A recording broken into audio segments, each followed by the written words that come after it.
Hello friends, तो आज मैं एक्सप्लेन करने वाली हूँ 2022 की south Korean drama business proposal, जिसका आईएमडी रेटिंग 8.1 है। एपिसोड के स्टार्टिंग में हमें हमारा मेन लीड कांग ते मू को दिखाया जाता है, जो कि अभी अभी फॉरेन से आया होता है और वो एयरपोर्ट में होता है। और तभी वो वहाँ पे एक ऐड देखता है और वो अपने सेक्रेटरी चासोंग वू को पूछता है कि ये मॉडल तो हमारा नहीं है, इसके बारे में पता लगाओ कि ये कौन है।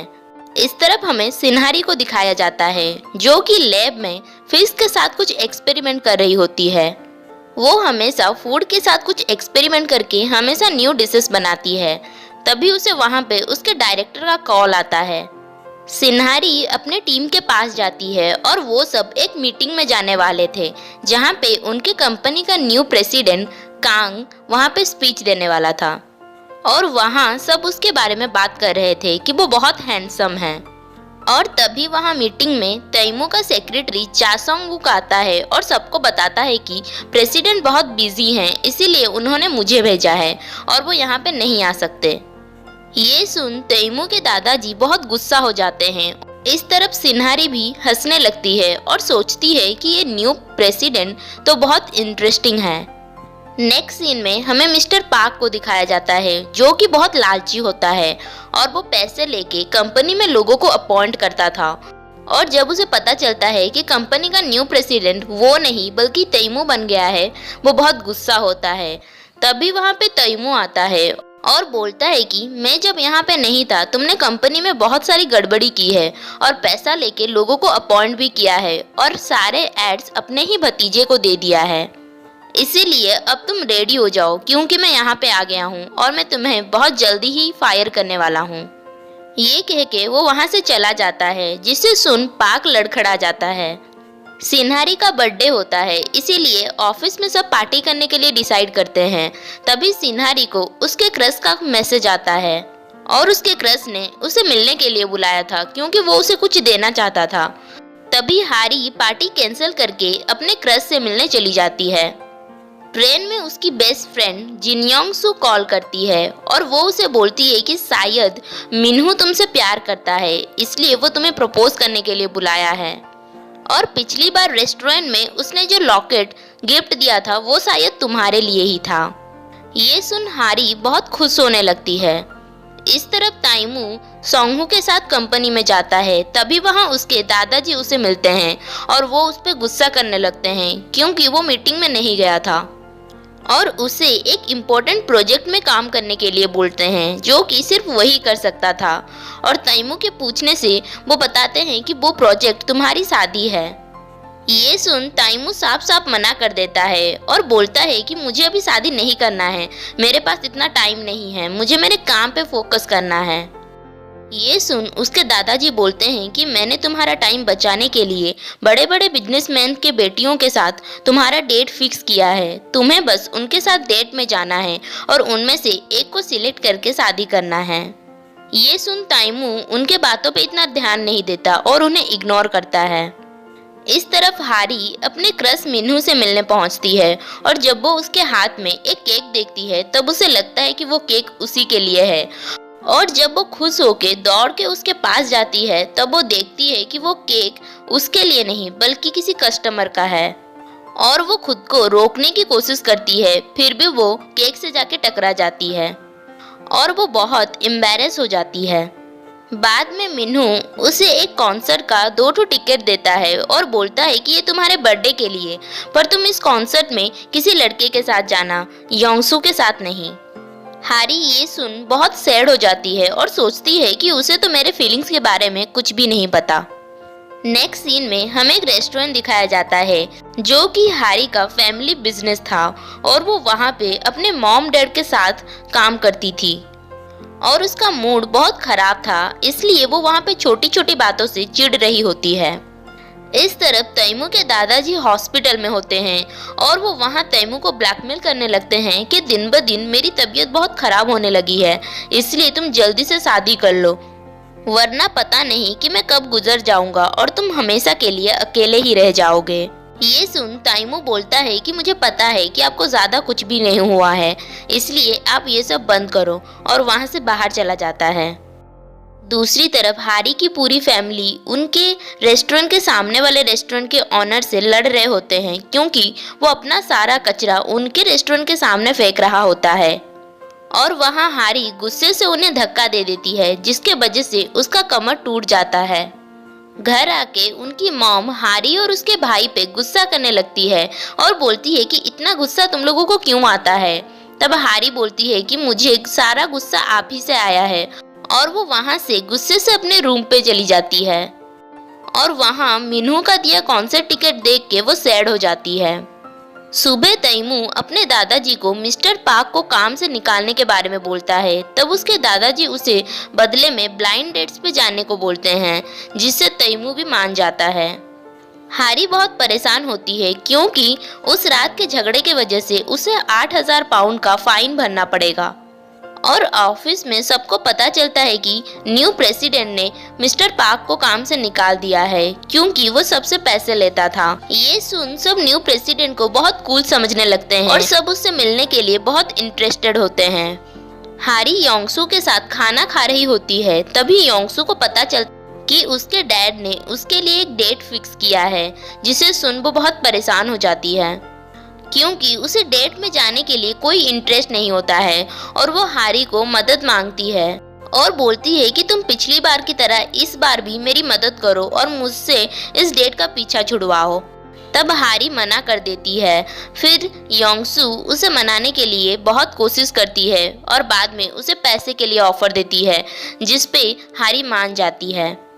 सोंगहू तैमू को डेट के बारे में बताता है और आज 7 बजे डेट में जाने के लिए बोलता है जिसमें तैमू बिल्कुल भी इंटरेस्टेड नहीं होता है।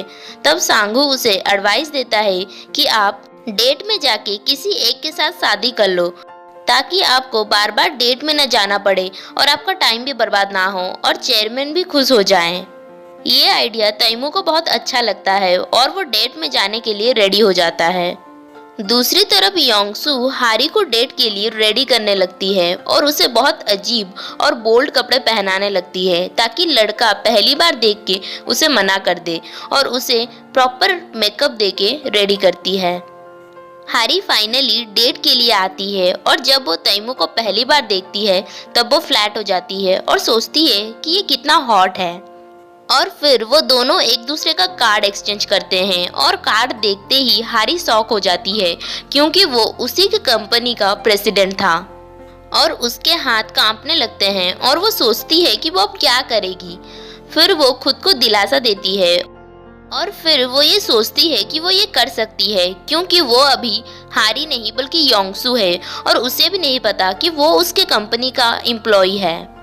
और फिर वो अजीब तरीके से बिहेव करना शुरू कर देती है जैसे कि वो अपना जैकेट खोल देती है और अपने बैग और शूज का शो ऑफ करने लगती है। पर तैमू को इससे कोई भी फर्क नहीं पड़ता और बोलता है कि तुम बहुत अच्छी हो क्योंकि तुम जैसे भी हो मुंह पे हो, तुम सब सच बोलती हो। ये सुन हारी बहुत परेशान हो जाती है और वो सोचती है कि अब तो कुछ बड़ा करना होगा और उसे बोलती है कि मैं तुम्हें अगर इतना ही पसंद आई तो चलो होटल में चलते हैं और रूम बुक करके वहाँ पे बाकी का काम करते हैं। तब तैमू उसे देखता है और नोटिस करता है कि वो कितनी नर्वस है और वो ये सब उसे परेशान करने के लिए कर रही है, इसलिए वो भी उसके साथ होटल जाने के लिए मान जाता है। और वहाँ हारी टेंशन में आ जाती है कि मैंने तो बस मजाक किया था और अब मैं खुद ही फंस गई। तभी वहाँ पे एक लड़की उसका बाल पकड़ लेती है और उस पे चिल्लाने लगती है कि तुम अभी तो मेरे बॉयफ्रेंड के साथ थी और अभी यहाँ किसी और के साथ चली आई। तभी तैमू उसे आके वहाँ पे रोकता है। तब वो लड़की उसे एक फोटो दिखाती है जिसे देख हारी बोलती है कि मैं ये नहीं हूँ और फिर वो दोनों बाहर आते हैं। तब हारी तैमू से बोलती है कि मैं और चीटिंग ये कभी भी नहीं हो सकता, मैंने कभी किसी को चीटिंग नहीं दिया है, सिर्फ मैं एक ही टाइम में 3-4 लड़कों को डेट करती हूँ और मुझे लड़के बहुत पसंद हैं, मैं लड़कों के साथ बहुत ऑब्सेस्ड हूँ। तभी वहाँ पे वो लड़की आती है और हारी का पीछा करने लगती है और हारी वहाँ से भाग जाती है। गाड़ी में तैमू सोंगहू को उस लड़की के बारे में बताता है जिसे सुन सोंगहू बोलता है कि वो लड़की कितनी अजीब थी, आपका कितना टाइम बर्बाद हो गया। तभी तैमू को उसके दादाजी कॉल करते हैं और उसके डेट के बारे में पूछते हैं। तब वो उन्हें बताता है कि वो सिर्फ उसी लड़की से शादी करेगा। ये सुन सोंगहू और दादाजी हैरान हो जाते हैं।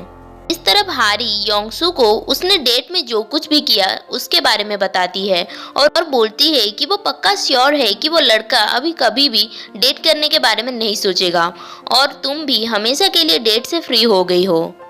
ये सुन योंगसू बहुत खुश होती है और फिर वो दोनों बहुत पार्टी करने लगते हैं और एंजॉय करते हैं। तभी योंगसू को उसके डैड का कॉल आता है और वो उसे बताते हैं कि तैमू उसके साथ शादी करना चाहता है। ये सुन योंगसू हैरान हो जाती है और वो ये बात हारी को आके बताती है, जिसे सुन हारी पागल हो जाती है और सोचती है कि मेरा ऐसा बर्ताव के बाद भी वो शादी के लिए मान गया। इस तरफ सांगहू तैमू को पूछता है कि क्या आप इस डिसीजन के लिए सीरियस हैं? तब तैमू बोलता है कि हाँ और बताता है कि वो अपने डैड के बिजनेस की इकलौती वारिस है जिससे हमें बहुत फायदा होगा और वो जैसी भी है अच्छी है, हमेशा सच बोलती है, इसलिए वो मुझे पसंद है और बाकी प्यार मैं उस पर भरोसा नहीं करता, इसीलिए कोई टेंशन भी नहीं है।